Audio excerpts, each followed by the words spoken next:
I suppose the big question is it a mistake buying a categorised car? And I don't give me my opinion on that. We have rain. It's so annoying filming in the rain because lens gets wet, hair gets wet, all three of them. In fact, barbershop's open this week, which is nice. Mine don't look too bad for a camera, but it feels rough, man. But yeah, BMW 420i, so it's a 2-litre petrol engine, nothing massively exciting, but it does look amazing, doesn't it? The theme for this video really, or the subjects we're going to talk about is, firstly, it's category S. Big factor when buying a car. You should always HPI check your car if you're buying something, because you could get caught out buying a car that you didn't know was categorised. So we're going to talk briefly about Cat S. We're going to talk about 420i Gran Coupes. The whole Gran Coupe thing is an interesting subject as well. And finally, we're going to have a go at doing some draggy times in it, because I'm curious to see how quickly we can get it from 20 to 70 mile an hour, and we'll see what it beats on my little CCD leaderboard. All right, so let's cut to some cinematics, and then I'll be with you after that. All right.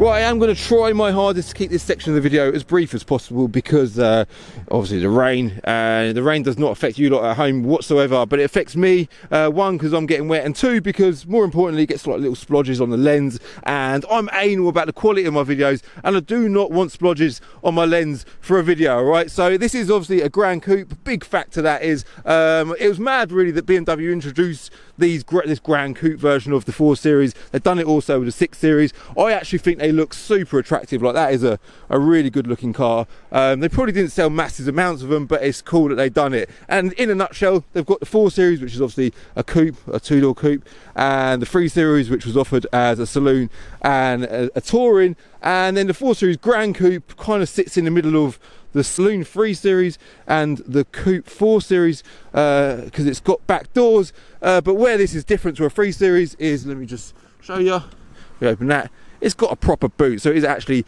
a hatchback, or a coupe I suppose, hence Calvin, the Gran Coupe. So it's got a nice big boot. Seems mad, like I say, but it's really cool that they created them, and I do think that if I come back from this angle here, yeah, they are very, very good looking car. So this is a 2019 car. It's obviously an LCI, little 420i engine under the bonnet, so it looks amazing. It's super sensible, and you know, I love a BMW, don't I? So spec, let's quickly talk about spec. It wasn't actually spec'd with anything, it was just spec'd as an M Sport car, which comes pretty well spec'd from factory. BMW LED lights, that's quite a cool thing, isn't it? A lovely set of headlights they are, and you can see that it's got the M Performance bits on it, which consists of the front splitter there, which I really like, the wheels, which have got a couple of little curb marks on them, side skirts, which I like as well, they look really good, a rear boot spoiler in gloss black, and then at the bottom there we've got a nice black rear diffuser. What else we've got going on? Tinted windows on the inside. It's quite a safe spec car, as in colour options. It's got grey body, black leather interior with the blue stitching, and those Hawkeye viewers would have already noticed that it is a manual, which that is probably not my choice or my preference in gearbox, but it makes the car a bit more interesting. I love this about Gran Coupes, by the way, the fact that they have frameless windows. That's something that a 3 Series doesn't have, so that's quite a nice feature. And this car, like I say, the core subject of this video really is the fact that it's category S. Do your HPI checks, guys, because it's so important. It does drastically affect the values of cars. The retail value of this car today is about £20,000 on the assumption that it is HPI clear, but because it's category S, it's worth a lot less than that. All right, I think we've got this car advertised at about £14,000. All right, so it gives you a rough idea how much categorised cars, categorising cars affects the value of them. Right, so it was damaged sort of the whole way around, I would say. I've seen pictures of it, but I don't remember how bad the front end was, but we know the front end's been painted. I think the major damage was this rear quarter here. It had been hit there, and category S simply means it's structural damage. This panel here is of course part of the main structure of the car, so therefore it would have been written off, and it has been repaired, probably by the insurance company. So it was that quarter there that was repaired, the rear bumper, the damage went into the door, just that door and like I say, the front bumper must have been damaged as well, because there's evidence that that has been painted. But credit to whoever done the repair, because it's been done very, very well. And what we're going to do now is, I do hope I've managed to pull that section of the video off without getting blobs on the lens. Let's just jump in the car and continue with the video. Is that recording? That is recording, Calv. So the subject to this video, what was it?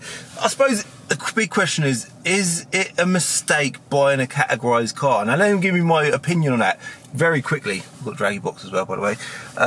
We'll do that and shortly we'll go out on the road. Is it a mistake? My opinion on that is basically, I think everything is worth buying, but dependent on the price, right? And what I mean by that is, if something is overpriced considering its condition or history, then it ain't worth buying. But if something is priced sensibly, then definitely. With categorised cars, they kind of vary from car to car, I would say. Like, this feels like a very good categorised car, and I'm not just saying that because I'm got it up for sale. I'm pretty sure by the time this video goes live, it will probably be sold. But this car's done 16,000 miles, or almost done 16,000 miles. It's a 19 plate car, so it's quite new, and the repair does seem to be pretty good. I've had a good look under the bonnet. There ain't nothing missing under there, around the boot seal. Everything seems to be really good, okay? My M3 that I bought about sort of 8 or 9 months ago, the black one, again, it was a categorised car. I weren't too keen about buying it when I knew it was coming in, but when it arrived, I looked at it and I thought, this is such a nice car, and I loved that car, absolutely loved it. And it's very rare for me to bond with a categorised car. And I'll be honest, I am not someone who would happily own a categorised car. It does put me off a car, but with that car in particular, I did really like it. And the fact that it was categorised, it just didn't bother me at all. So if you find a good one, they are definitely worth buying. But I would say that you cannot judge a car by its pictures.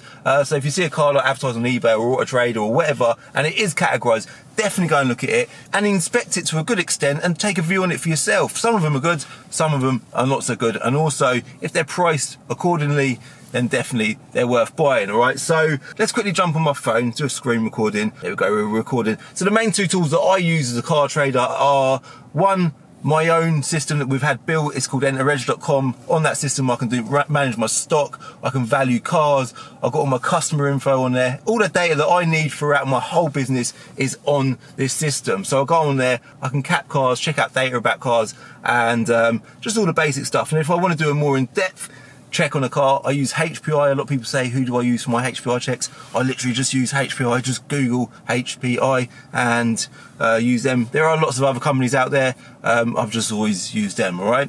So I'm not shouting them out because I've got a relationship with them, I suppose, but they're not, this is no kind of promotional video.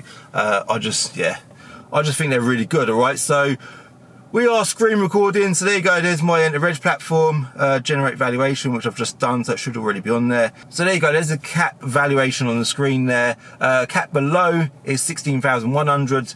Cap average is, these are trade values at the top there, is 16,850, and then cap clean on the assumption that it's in perfect condition is 17,650 pounds. And then to retail it, like us as a retail dealership, to offer it with a warranty and part exchange and offer finance and that type of thing, it should be advertised at about £19,895. But this is on the assumption that it is HPI clear, okay? As a categorised car, there is no system that values categorised cars. It's all opinion based. So if we head over to HPI, you can see on the screen there, we've got the HPI check, all right? And it is simply a traffic light system, red, amber, green, everything is green. We've done a national mileage register there in the bottom right, which is obviously NMR. And then above that, you can see we've got a big red cross with warning written underneath, insurance write-off, and then in brackets, we've got damage. Below that, you've got the vehicle ID, just general basic data about the car, the MOT data, they are spec check. You can see that this car was £34,990 brand new. It was spec'd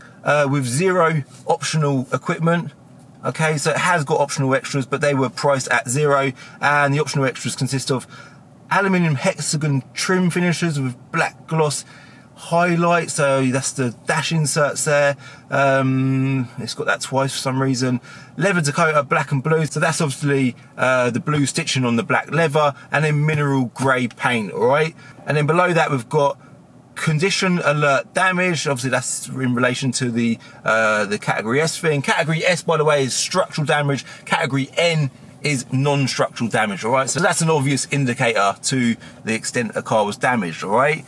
Category N obviously being the better option. So it was damaged back in 30th of September 2020, so about 6 or so months ago, all right? Below that, we've got the NMR check to say that it's not got any mileage discrepancies. Below that, we've got the black book cap valuation, which we've just done on the enter reg system. So we already know what that's all about, all right? It's all very basic stuff, but it is also extremely important. I have so many people say to me, Calvin, I bought this car, or they come to part exchange it or sell it or whatever, and I didn't HPI check it. And then I HPI check it when I buy it off them, and I'm like, guys, the car's like category S.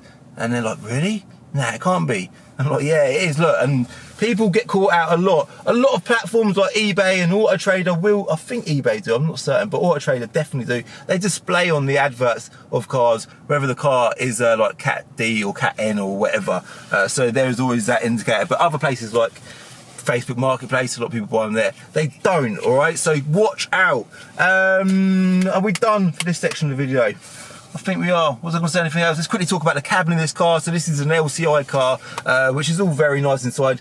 Not much has changed over the years between like the pre-facelift and the facelift, but little things like the infotainment system here is touchscreen. It's a nice wide screen as well. This is all very nice, and the software on that's very attractive. It's quite pointless that it's touchscreen, I'll be honest. I'd always use the round toggle and the buttons down here personally, but it's a nice feature, I suppose. It's got heated seats, it's got the usual stuff, and steering wheel. It's a cabin that we're all very familiar with, so I don't really need to talk about it, but it does feel quite high quality, and it's got everything you could want in there, with plenty of leg room in the back for your passengers, all right? So let's now hit the road, do some draggy times with the trusted draggy box, which I will now stick on my roof, and see how it compares to everything else on my CCD draggy leaderboard, all right? Let's go. Oh, no way. It's got rev matching as you drop the gears. That's like a little manual gearbox BMW feature. So as you drop the gears, it will rev up and it will match the revs to suit the gear that you're about to engage in. So that's quite cool. My M2 had that. Again, that had a manual gearbox. But in this car, it seems quite pointless, really. But I suppose it is quite a nice feature. So first thing I am going to say is, well, actually, very first thing I'm going to say is windows steamed up. Need to sort that out, Calv. Is that it? Got a Mercedes Sprinter on my arse. That's because this car is not very quick at all. It is borderline worthy of being called gutless. A little accident there, is it? Is it an accident? Something going on. Very silly place to stop your car. Yeah, it's not got much power at all, but it's like I said, I think it's about 180-ish brake horsepower. It weighs 1,540 kilos, so it's quite a heavy car. You can see it's quite a big car, and it ain't a lot of power. Under the bonnet, or on top of the engine cover there, it says twin power turbo. That is because it is a 2-litre petrol turbo engine, but that kind of gives the impression that it might have 2 turbos, using the word twin, but just make sure that's all good. But it's not a twin turbo, it's a single turbo, but yeah, BMW seems to get away with putting twin power turbo under the bonnet, which is maybe a little bit misleading, but who cares?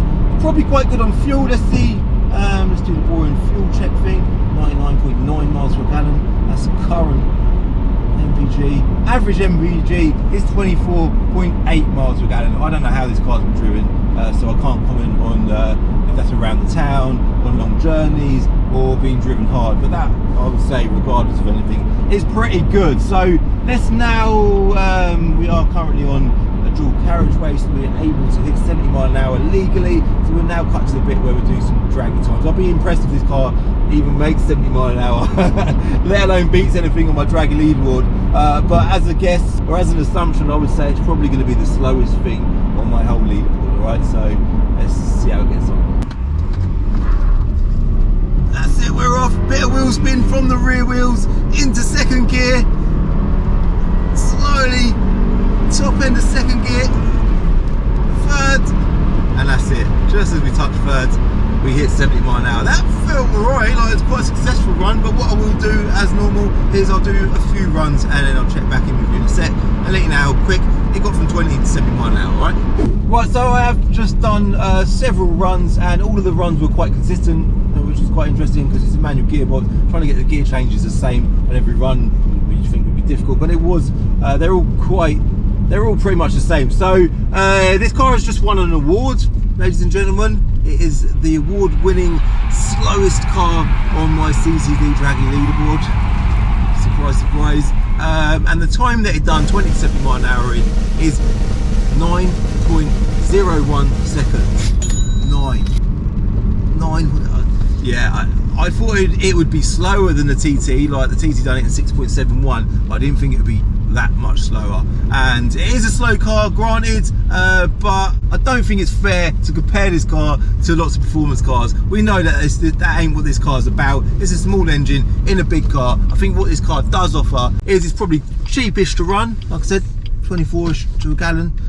Ain't too bad. Low emissions, so it's probably quite cheap on road tax and cheap on insurance.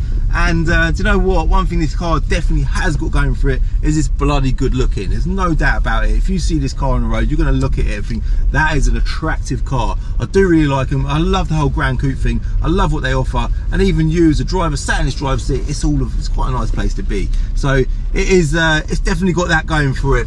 Going back to the whole categorised thing, do your bloody HPI checks, guys. Whether it's with HPI, Experian is another one as well. Do it with Experian. There are several other HPI checking or vehicle history checks available on the internet. Spend the 20 quid or whatever they are. It's the best 20 quid you'll ever spend, especially when you're parting with thousands of pounds to buy yourself a new car, all right? Most dealerships, if you ask them, they'll produce the document for you, and that's pretty good. So just either or, just make sure you've got a HPI certificate when you buy a used car, all right? I think that is pretty much everything. I was going to say something else about this car, but I can't remember. What was it, Cal?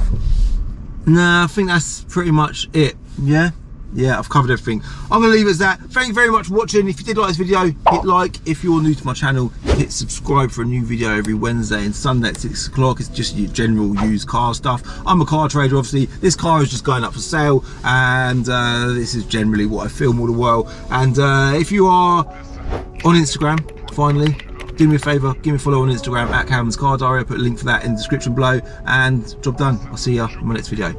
Bye. In the next episode of Diary of a Car Trader, as requested by you lot, I've done another episode of my Binker Weekly Diary, but this video consists of a lot of bloody problems. Yeah, you lot are going to be cracking up. So that video is going to be live for you on Sunday at 6 o'clock. I'll see you then.